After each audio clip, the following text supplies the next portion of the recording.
इस देश का मिडिल क्लास जो है वो करा रहा है। हम ऐसी बातें इसलिए कह रहे हैं क्योंकि मैंने आज जो है इंट्रो लिखा नहीं है, क्योंकि आज मैंने पॉइंटर्स बनाए हैं और उस पॉइंटर्स से मैं आपको इस कहानी की जो है शुरुआत करूंगा। देखिए, इस देश में अगर आप चाय पीने जाएंगे तो उसमें जो इस्तेमाल होता है चीनी, उसकी कीमत अब 70 रुपये हो गई है। पेट्रोल महंगा हो गया है, ट्रांसपोर्टेशन महंगा है।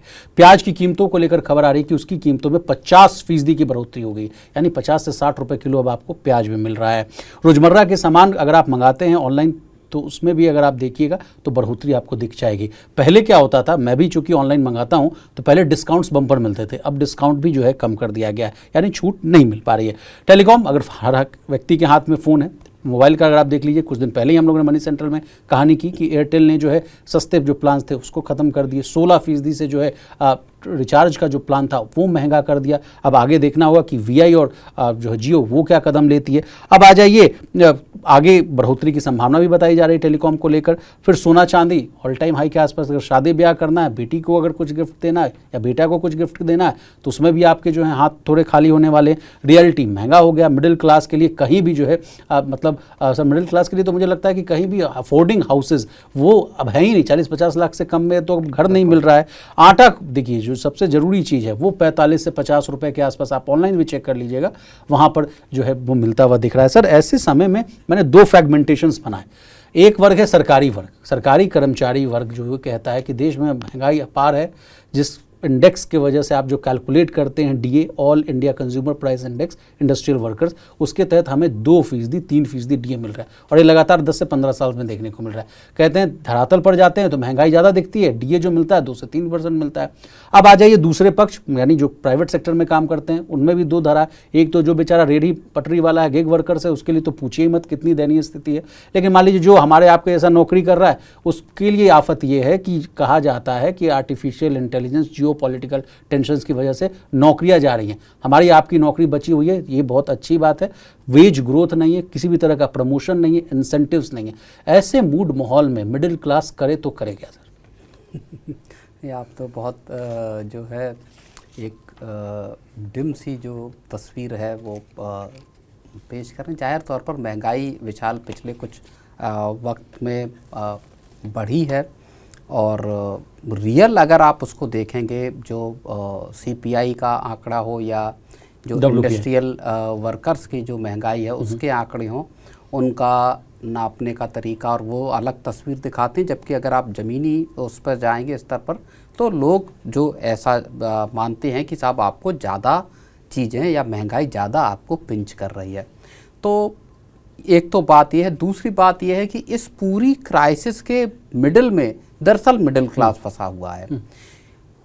ऐसा इस वजह से है कि मिडिल क्लास एक ऐसा तबका है इस देश का जो किसी भी तरह के इंसेंटिव्स, किसी भी तरह के सरकारी जो मदद है उससे अछूता है। अगर आप लोअर क्लास को पे जाएंगे तो सरकार की तमाम स्कीमें हैं जहाँ जिनके तहत उनको फ़ायदे मिलते हैं। लेकिन मिडिल क्लास को देखें तो आपको स्कूली एजुकेशन से लेकर इलाज के खर्च से लेकर घर गृहस्थी को चलाने, ऑफिस आने जाने या अपना काम धंधा है तो उसको करने के लिए जो तमाम तरीके के जो खर्चे हैं उनको आपको उठाना पड़ता है। तो जाहिर तौर पर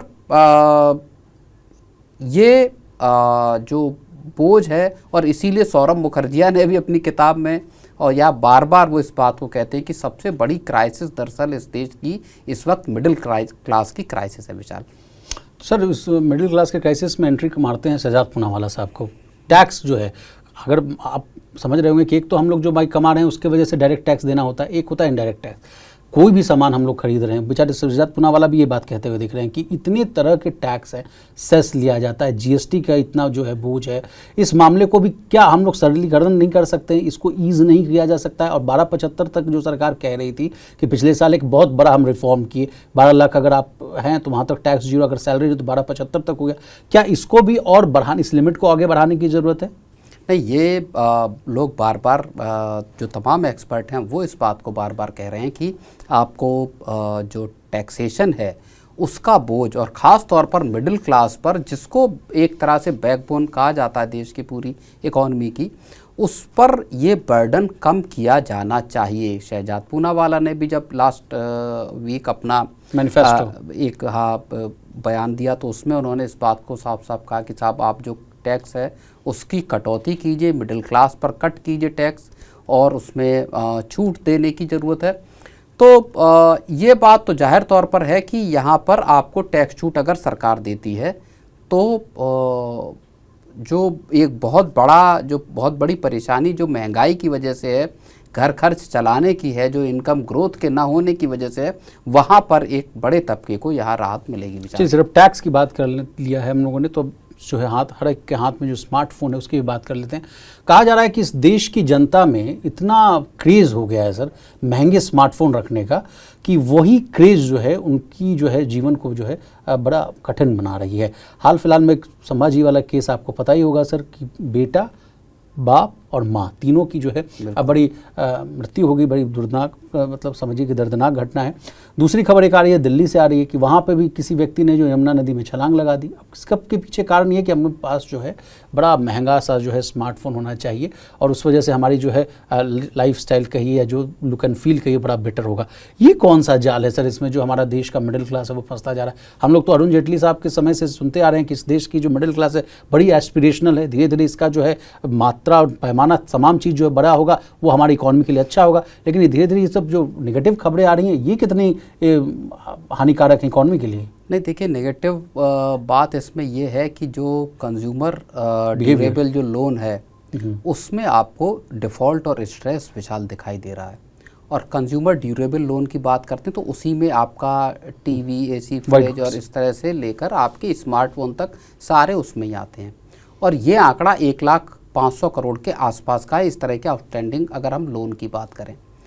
स्मार्टफोन की बात करें तो आंकड़े बताते हैं कि 2025 में मतलब 100 में 35 फ़ोन ऐसे थे जो फाइनेंस के जरिए खरीदे गए या जो कर्ज लेकर खरीदे गए, और 2026 में ये माना जा रहा है कि ये तादाद और बढ़कर 42 पर पहुंच जाएगी, यानी हर 100 में से 42 फ़ोन ऐसे होंगे जो EMI पर लिए गए होंगे। और यही वजह है इस सेगमेंट में आपको बड़े डिफ़ॉल्ट दिखाई दे रहे हैं।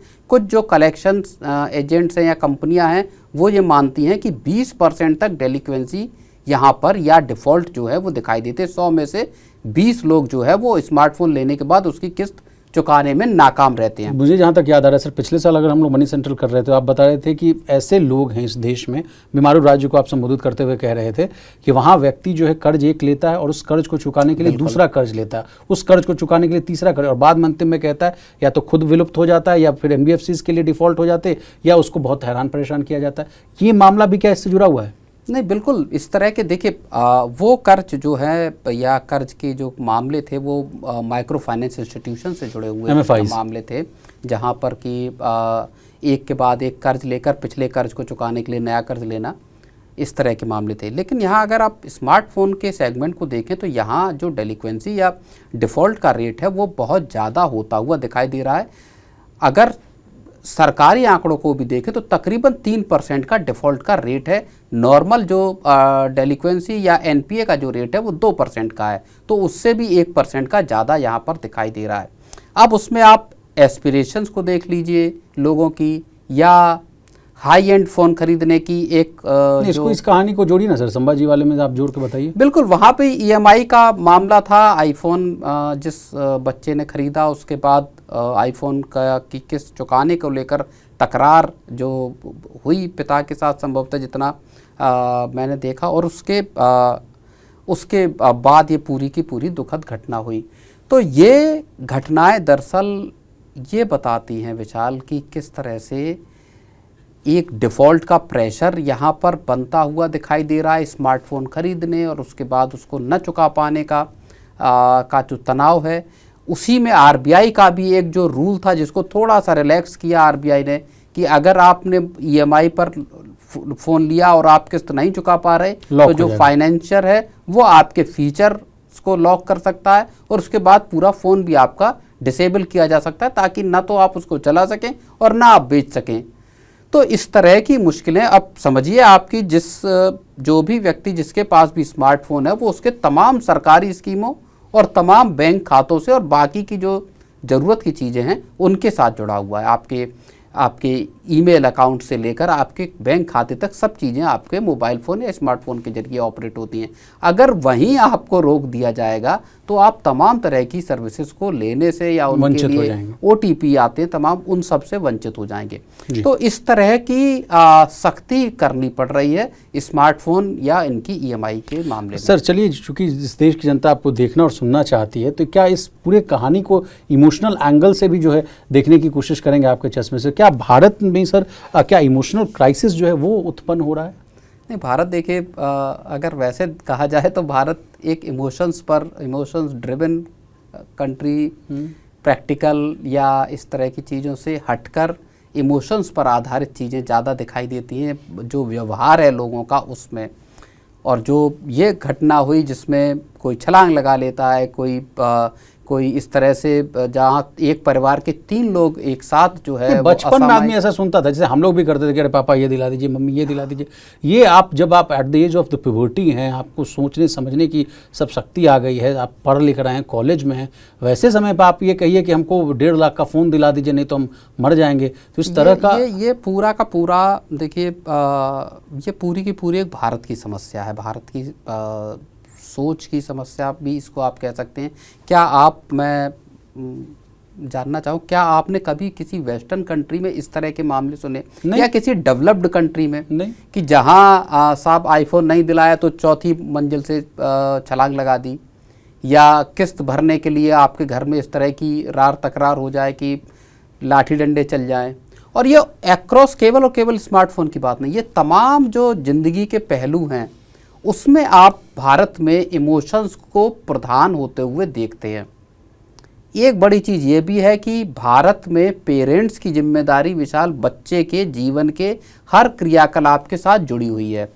पढ़ाई के खर्च से लेकर नौकरी लगाने या उसके बाद शादी करने, घर दिलाने, तमाम चीज़ों, बल्कि ग्रैंड चिल्ड्रंस तक की शादी ब्याह तक की जिम्मेदारी ग्रैंड पेरेंट्स को करनी पड़ती है। दुनिया के शायद ही डेवलप्ड कंट्रीज़ में ऐसा कहीं होता हो जहां पिता माता अपने बच्चे को के रहने का खर्च उठाते हो 15-16 साल के बाद के। ज़्यादातर बच्चे अपनी पढ़ाई के खर्च से लेकर अपना पार्ट टाइम जॉब करके अपने सारे खर्च उठाते हैं, शादी से लेकर घर खरीदने तक का, भले कर्ज लेकर करना पड़े। भारत में कहानी पूरी उलट है। आपके जो पेरेंट्स हैं वो ताउम्र पैसा उनको कलेक्ट करना पड़ता है, पैसा कमाना पड़ता है, पैसा इकट्ठा करना पड़ता है ताकि बच्चे का आप घर खरीद सकें, बच्चे की 1-2 करोड़ रुपए की शादी करा सकें। वो पूरा फाइनेंशियल बर्डन एक पेरेंट पर पड़ता है। तो भारत की कहानी बिल्कुल अलग पूरी दुनिया की कहानी से है, और इसीलिए इमोशन ज़्यादा है। इसीलिए पेरेंट्स कई बार पूरी की पूरी लाइफ को कंट्रोल करने की भी कोशिश करते हैं, बेटे की भी बेटी की भी, कि आपकी ज़िंदगी, चूंकि मैं आपका फाइनेंशियर हूँ, पूरी ज़िंदगी आपकी मेरे कंट्रोल में रहेगी। वहाँ से फिर इमोशनल क्राइसिस शुरू होती है विशाल। और सर जाते जाते आपसे महंगाई पर भी समझने की कोशिश करेंगे। सर इस पर कब राहत मिलेगी? तमाम तरह की फूड इन्फ्लेशन, पेट्रोल को लेकर जिस तरह से सभी चीज़ों, देखिए प्याज की बात है, प्याज 50 रुपये किलो पहुँच गई। सरकार ने कहा है कि हम अपना बफर स्टॉक खोलने जा रहे हैं, लेकिन सरकार का एक डिसीजन जो नहीं समझ में आ रहा, जो आज का ही है, वो ये है कि सरकार ने वीट एक्सपोर्ट की, बताइए, उसमें मैदा, उसमें आपका सूजी, इस तरह के तमाम जो उसके बाय प्रोडक्ट्स हैं, उन सब के एक्सपोर्ट को इजाजत दे दी है। इस देश में आटा 45 रुपये, और आप ऐसे वक्त पर इजाजत दे रहे हैं जब आपको लग रहा है कि अल नीनो अपने पीक पर आने वाला है, अगले साल भी रहेगा। तो क्या कितना बफर स्टॉक है? क्या आप अगले 1 साल 1.5 साल के लिए गेहूं की सप्लाई की स्थितियां रहेंगी? तो मुझे लगता है प्याज की महंगाई अगर बफर स्टॉक जारी हो रहा है, हो सकता है अगले कुछ दिनों में कंट्रोल में आ जाए। बाकी दूसरी चीज़ मैं बताऊंगा, वेजिटेबल्स की जो इन्फ्लेशन है वो थोड़ा नरम होते हुए दिखाई विशाल जरूर दे रही है। देखिए सर, एक वही बात है ना, आजकल रील में भी बहुत चीज़ वायरल हो रही है कि इस देश में कहा गया कि बाहर से पेट्रोल ना खरीदना पड़े, इसलिए जो है पेट्रोल में गन्ने का जो है इस्तेमाल किया गया, गन्ने को मिलाया गया। और अब गन्ने का इस्तेमाल इतना प्रचुर मात्रा में होने लग गया कि उससे जो है चीनी की जो है कीमतें बढ़ेंगी। और अब कहा जा रहा है कि अब चीनी को जो है उसके लिए चीनी को इम्पोर्ट कराना पड़ेगा। तो किस तरह से, मैं जो वही बात आपसे कहता हूं कि पॉलिसी मेकिंग, ब्यूरोक्रेट्स और इन तमाम लोगों का जो रोल है सर, हालांकि सरकार उसमें बार बार कह रही है कि साहब एथेनॉल इसका फैक्टर नहीं है। हम जो बड़े पैमाने पर एथेनॉल बना रहे हैं वो आपका मेज से और बाकी आपके जो ग्रेन से बना रहे हैं, आपका चावल हो गया, इनसे बना रहे हैं।